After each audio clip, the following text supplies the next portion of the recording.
صدقہ فطر کتنا ہے ایک آدمی کا؟ اس میں تھوڑا سا غور کرنے کی بات ہے کہ صدقہ فطر آقا کریم علیہ الصلاۃ والسلام نے فرمایا کہ اگر گندم یا گندم کے آٹے سے ادا کریں تو 2 کلو اور 150 گرام گندم ادا کرے ہر بندہ، یا اس کی قیمت یا اس کے آٹے کی قیمت۔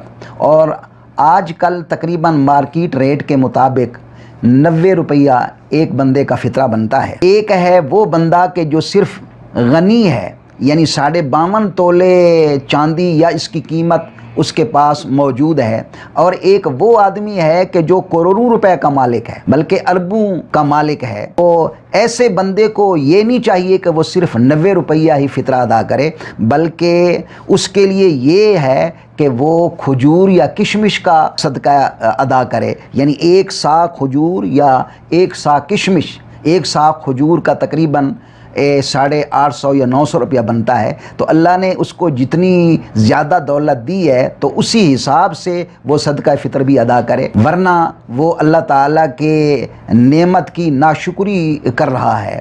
ایک عام آدمی بھی وہ 80 روپیہ 90 روپیہ دے، اور کروڑوں روپے اور اربوں روپے کا مالک بھی 80-90 روپیہ دے، بلکہ اس کے لیے ضروری ہے کہ وہ کشمش یا کھجور کا صدقہ ادا کرے۔